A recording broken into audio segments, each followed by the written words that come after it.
Vazhdimisht bisedoj me zotin Spartak Ngjela. Përshëndetje avokat. Mirëdita. Faleminderit që jemi ne sot. Avokat, unë kam ndjekur në reagimet e tua, por edhe për opinionin publik, për qytetarët që po na ndjekin, si e ke parë ti këtë protestë? Normale, është vetëm se ka një specifik që janë të rinj. Janë moshëre. Domethënë është një konflikt i brendshëm i rinisë shqiptare. Janë të pakënaqur. Të shikojmë se sa do të arrijë masën e rritjes. Por kryeministri ose qeveria aktuale nuk ka bërë asgjë. Nuk e di se me çfarë optike e shikon. Ajo do zgjerohet. Ka një rregull në shoqëritë moderne. Në funksion të rinisë, sidomos rinisë studentore.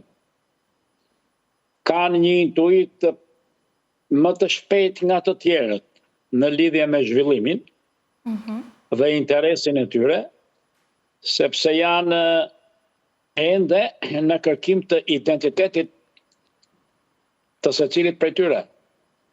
Është identiteti që ata kërkojnë të vendosin në shoqërinë shqiptare ose në Tiranë, ajo që i shtyn në këto lëvizje.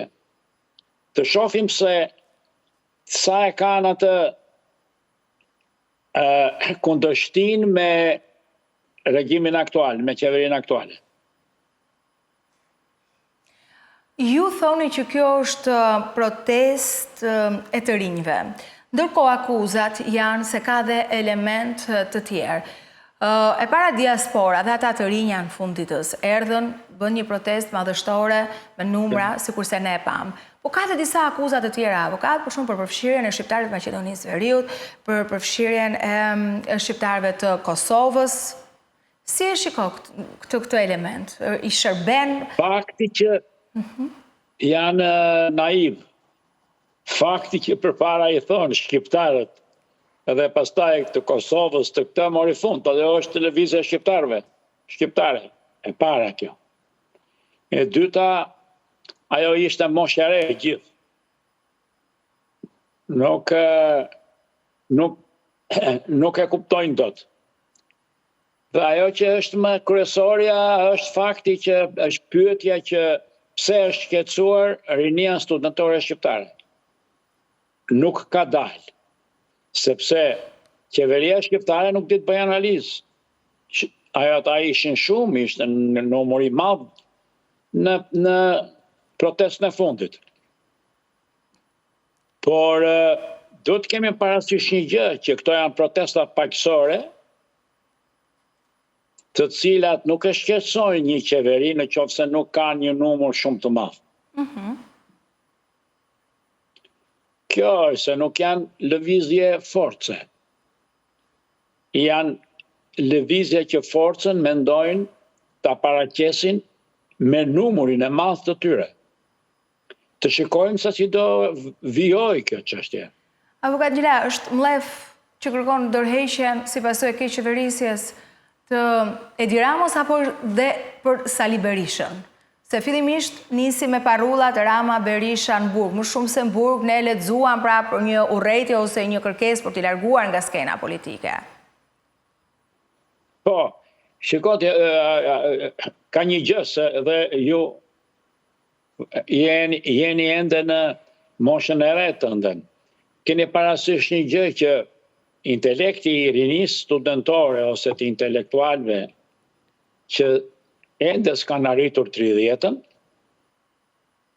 ka një specifik të veçantë në funksion të kërkesës për zhvillim, sepse është ADN-ja e tyre që ja kërkon.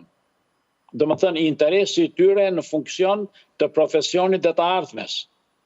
Këto vinë dhe konvergojnë në një pikë dhe kjo quhet konscienca e fshehur e individit, që e kemi gjithsecili nga ne. Është në ADN. Pra problemi është që si do vijoj shtesa e numrit të tyre. se me këtë numër që pa ai dje ose pardje, nuk para çan kokë. Sepse nuk është lëvizje e cila është e organizuar me një platformë. Me një platformë të cilën mendojnë që të qeverisin. Pra po ta shikojmë me një sens juridik ose politik, shohim që nuk është një lëvizje për pushtet, është një lëvizje për progres që i bëjmë presion qeverisë. Po do të kemi parasysh një gjë që asnjë qeveri nuk çon kokë nga lëvizjet, domethënë nuk shqetësohet shumë nga lëvizjet për progres, dhe e shqetëson vetëm lëvizja e cila i kërkon pushtetin politik. Tani pyetja bëhet, kjo lëvizje si do vijoj? Kështu siç e ka nisur apo nxjerrin dhe këta një elitë? Unë them që nuk e kanë në favor të nxjerrin një elitë. Më mirë kështu. Por kuptohet, pavarësisht që elita nuk ka dalë, kuptohet se brenda tyre ka një elitë. Është e kuptueshme. Pavarësisht që këta nuk kanë nxjerrë një komision ose një elitë drejtuese. Kur themi elitë, flasim për këto eksponentët politik që Agron Shehaj, Qori e të tjerë? Jo, brenda tyre. Jo, e kam fjalën brenda tyre. E kuptoj. Ata kuptohet që nuk i pranojnë. Deri tani nuk i kanë pranuar. Po Sali Berishën? Sepse Sali Berishën nuk i pranojnë ata. Ata kemi parasysh një gjë, ata lëvizjen e kishin kundër Ramës dhe Berishës, ju e dini. Por domethënë i kishin futur në një sistem negativ, në një negacion të përbashkët. Dhe e kanë me intuit, sepse e ndjejnë që nuk kanë perspektivën e tyre të saktë në Shqipëri. Deri tani, ja t'ju themi gjë, ka ndodhur një fenomen që unë ka një muaj që e kam kapur diçka. Këta deri tani kanë qenë të prirë për të shkuar në perëndim, që të bënin karrierë në perëndim, se shumica janë me arsim të lartë, ose janë duke mbaruar arsimin e lartë. Por ky 10 vjeç i fundit ju ka dhënë të kuptuar që s'kan perspektiva atje, perspektiva është këtu. Madje kur i kam takuar unë jashtë shtetit, që i kam thënë s'keni perspektive, dim thamë porim për fëmijët, më kanë thënë disa miq të mi që janë në perëndim. Pra perspektiva e individit atje që shkon me profesion është e vështirë. Kurse fëmijët kanë lindur dhe kanë jetuar atje, natyrisht mbarojnë shkollën, atje është diçka tjetër, është another thing, është problem tjetër.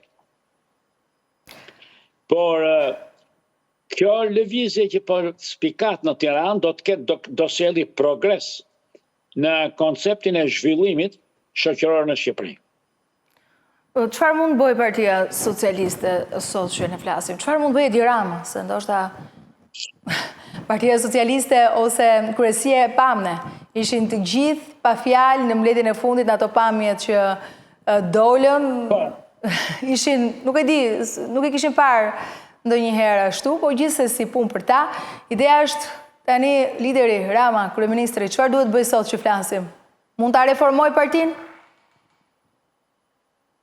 Nuk di çfarë të them të reformimi i tyre, por kërkesat që kanë këta nuk kanë lidhje shumë me aktivitetin politik të dy partive të mëdha. Kërkojnë më shumë këta. Çështja është që brenda tyre këta thonë nuk kemi zhvillim. Nën kuptohet, nën teksti tyre. Ata thonë nuk kemi zhvillim, pavarësisht që nuk e shprehin, por kuptohet nga kërkesat që drejtojnë dhe nga forma që protestojnë. Dhe nuk i pranojnë të dy krerët e partive. Po të ishën në perëndim, të dy krerët do kishën dhënë dorëheqjen sot. Por ne këtu nuk jemi në perëndim, jemi në Ballkan. edhe në pjesën jo superiore të Ballkanit. Sepse nuk kanë rrugë tjetër. Do thoni, do bëni pyetjen ju po partit.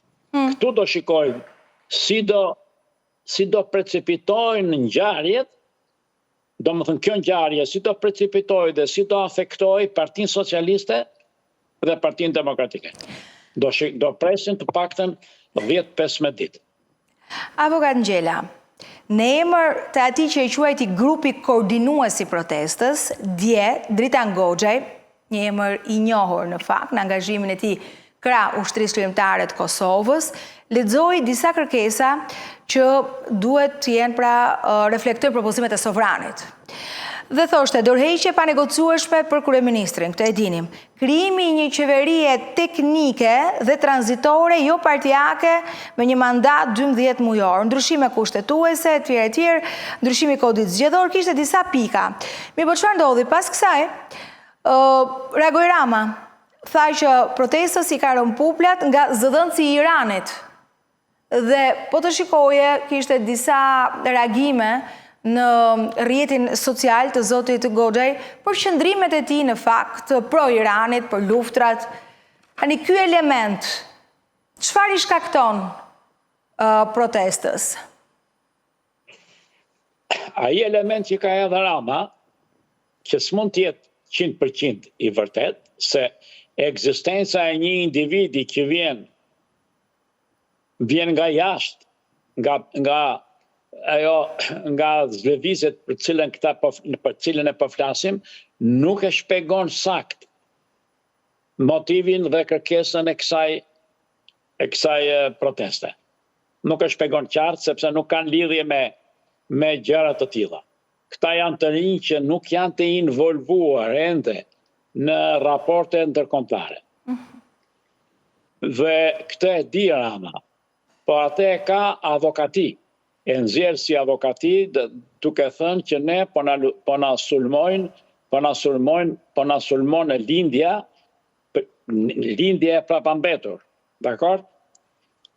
Kanë fotur Iranin, kanë fotur shumë në tekste të tilla, por çështja qëndron që këta janë shqiptarë të tërë dhe është rinia shqiptare.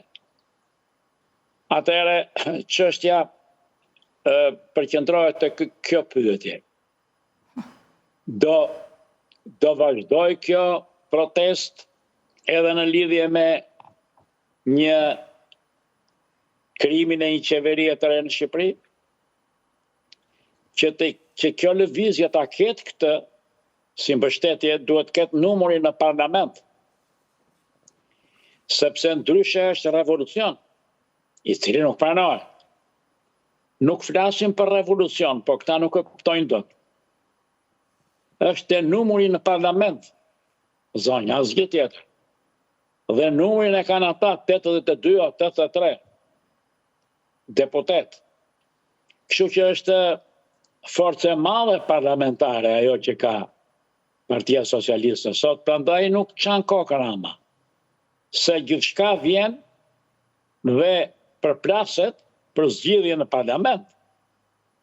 Jo në rrugë. Në qoftë se zgjidhja vjen nga rruga, mbajmë mend këtë që them, ose nga protestat, ky quhet revolucion. Po nuk kemi shenja se mund të kemi një revolucion, se këta ende nuk kanë një elitë. Mbasi të nxjerrin elitë, se kështu kanë thënë, do ta nxjerrim një elitë.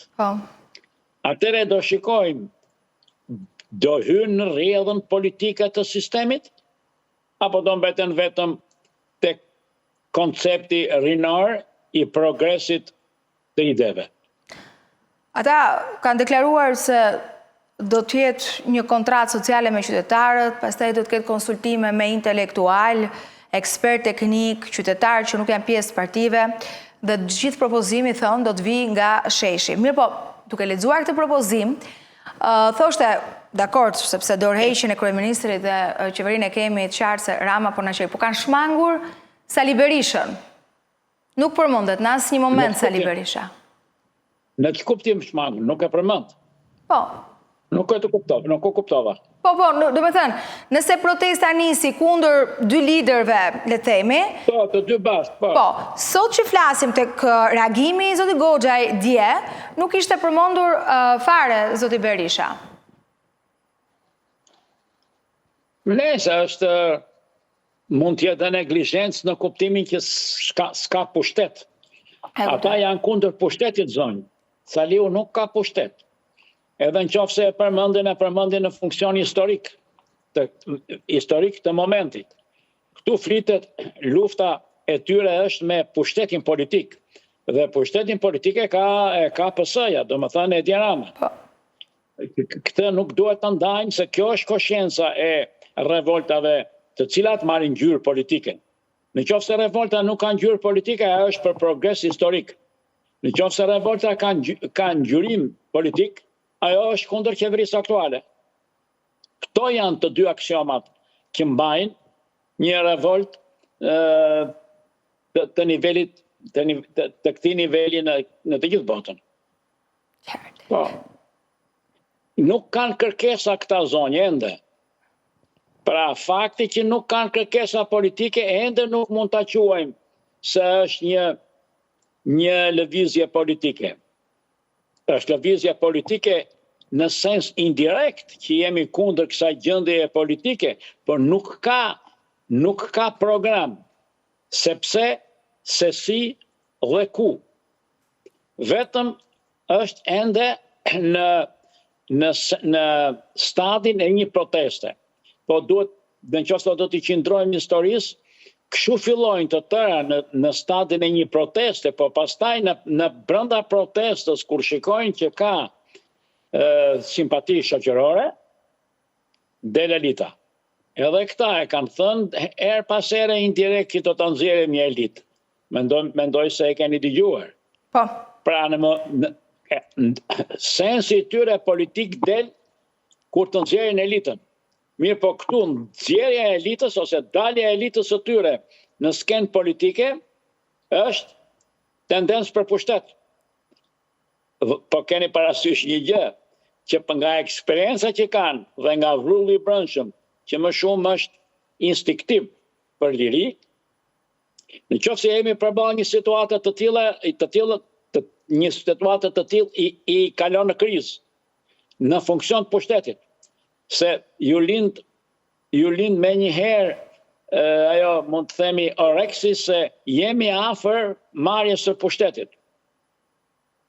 Duhet kemi parasysh një gjë. Na e ka marrë njëherë pushtetin rinia në Shqipëri. Dhe ju e patë se çfarë na bëri. Ishin komunistët. Moshe këtyre ishën tërë kur morën pushtetin, me parashikrim të Enver Hoxhës në një tjetri. Pra, ishte edhe ajo një lëvizje rinore, po që kishte një ideologji, nuk ka rëndësi, por ne po flasim tani për moshën. Edhe ajo ishte rinia shqiptare që u hodhe gjithën atë që i thanë luftë nacionale qëllimtare, se kishin një motiv. Ishin shteti pushtuar dhe kërkonin veç lirimin. Dhe këtu shfrytëzoi Hoxha e të tjerët, domethënë komunistët, që morën pushtetin e kthyen nga luftë nacionale qëllimtare në luftë ideologjike. Kështu e ka udhën e vet komunizmi këtu, nga një luftë nacionale qëllimtare, por që drejtohej nga komunistët, në një lëvizje komuniste për të marrë pushtetin dhe e morën. Avokat Ngjila, faleminderit që u bashkove sot në këtë komunikim. Përshëndes. Faleminderit për ju, miropafshim. Ditë mbarë.